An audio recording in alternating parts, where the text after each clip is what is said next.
Chào mừng các bạn đã đến kênh YouTube của Bơm Cát Miền Tây nha các bạn. Thì giờ bạn thấy mình đã cập bến xong nha các bạn. Giờ lắp ống lại chuẩn bị bơm nè.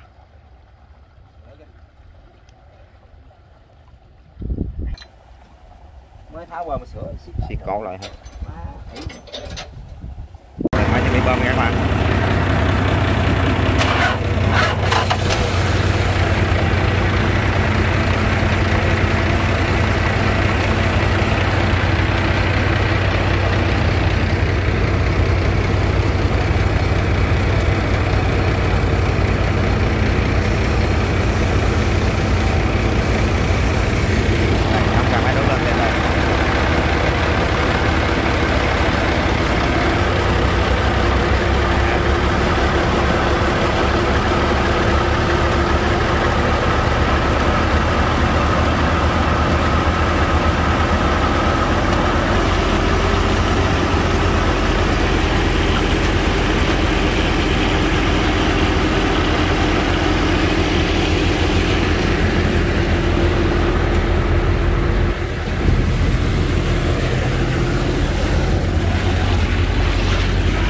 Đây là mới bắt đầu cho ăn nha các bạn, mới vụ đổ xuống nè.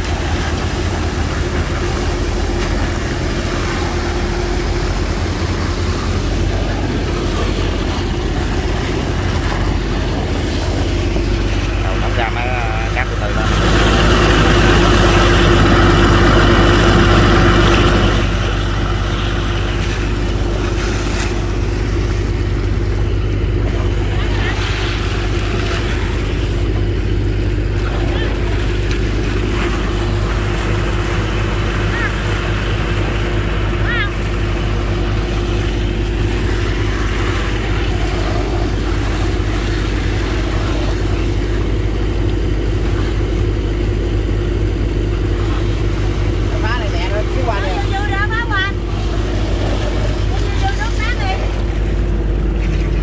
Chắc này cũng khá là to nha các bạn, ngon nè.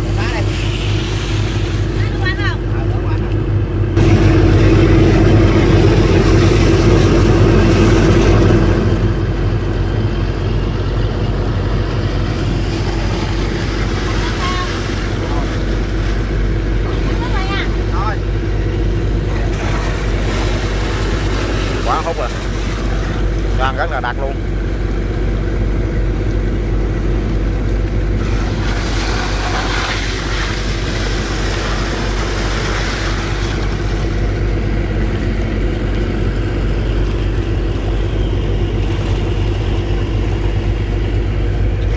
Chỗ gác hay vậy?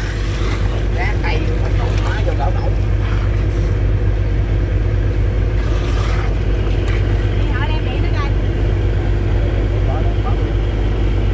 Này thôi để cho nón nè. Đây điện lên đầu ống.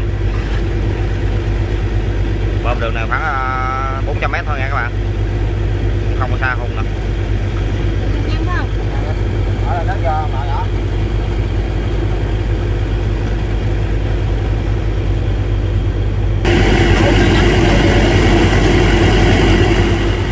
Rồi nó điện lên đầu ống rồi. Chắc là lên đầu ống rồi.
chỉ đá sỏi không nha các bạn.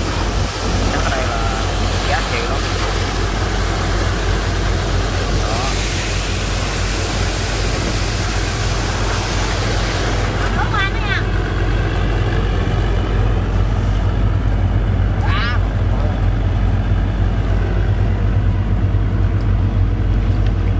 Đá với cây không hả?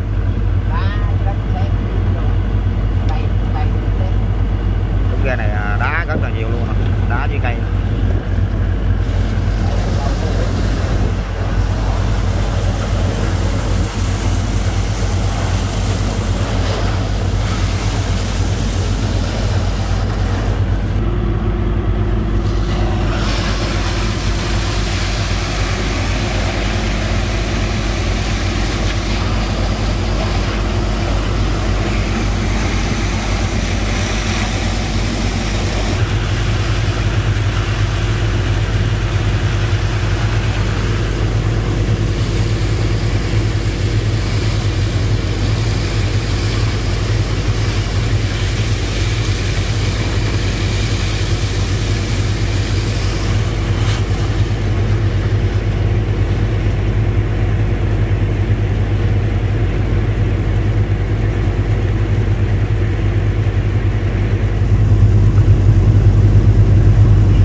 Vô gác nữa, rồi vô đá mạnh kìa.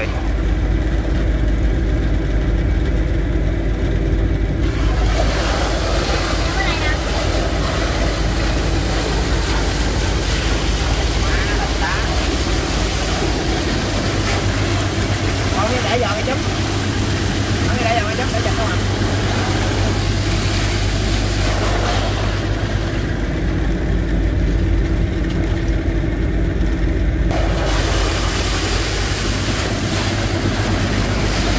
Quá miệng không dám để nha chấm lên. Không, để giờ chấm có miệng thôi. Cái này rất là miệng dưới đá nha các bạn. Để giòn ngay chấm là nó bị dễ bị đứt giò nè. Tới không có dám đứt giò vô luôn.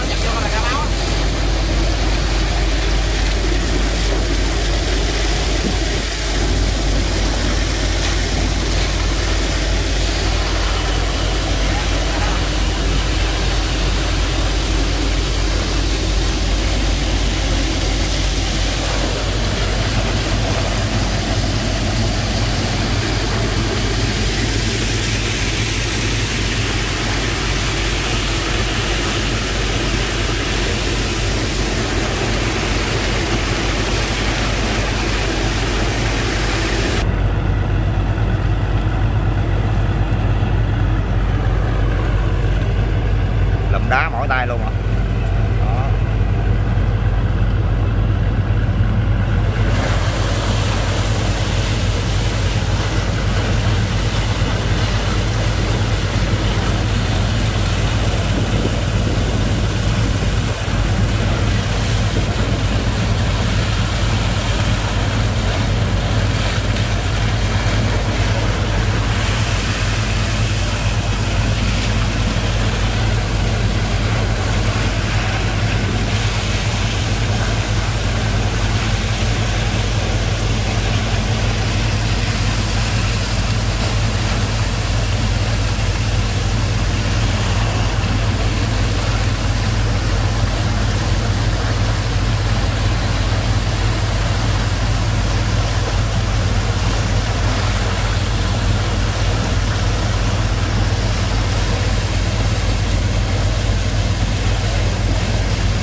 trước coi rửa ghe nè, rửa máy coi.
hơn nữa đó,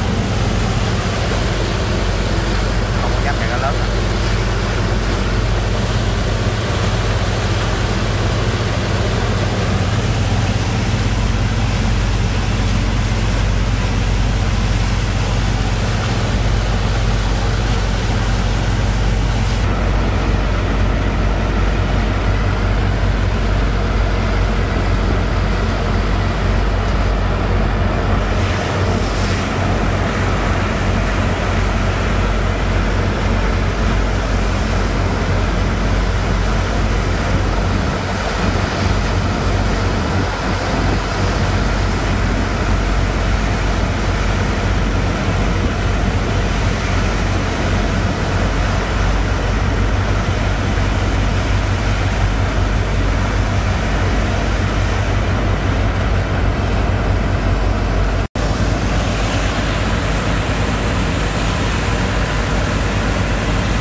có chiếc cát này cho qua nè, là cũng đã lấy khẩm đang cây.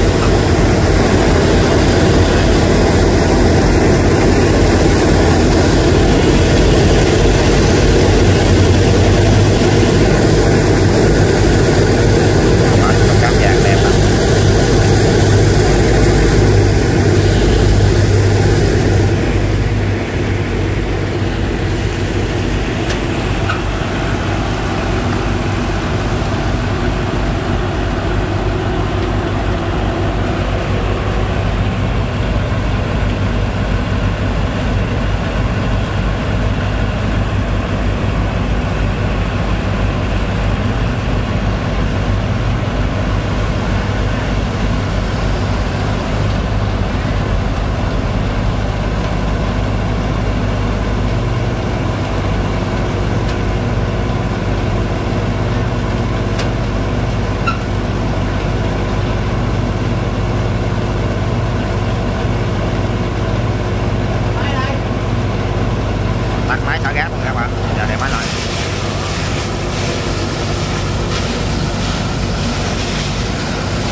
Đây đầu ống là đem xuống đây, đem đầu xuống đây.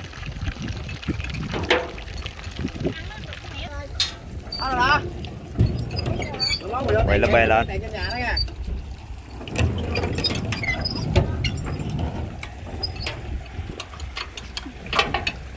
Cam các bạn. Lại cây đầu tháo vô cái xíu em. Chìm cái búa lên cho nó cao lên dễ tháo nè.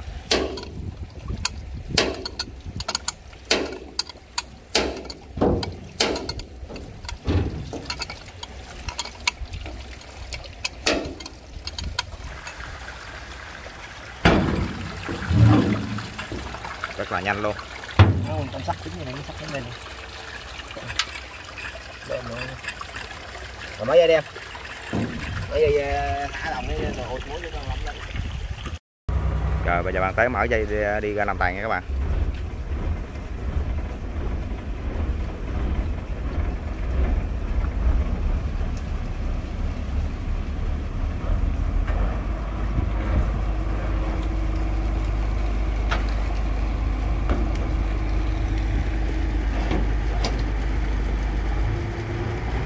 Một con dây tốt trên kia nè.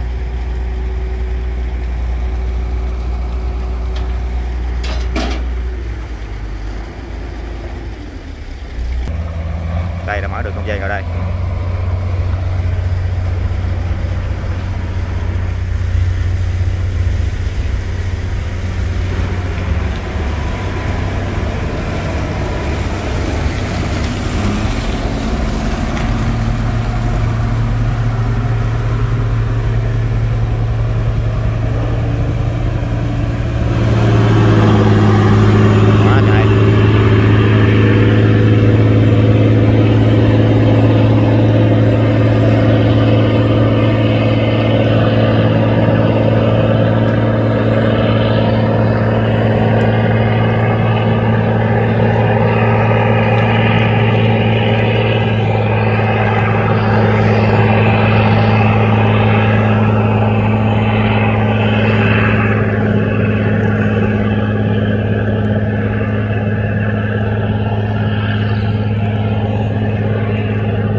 Thì thôi mình kết thúc video tại đây nha các bạn.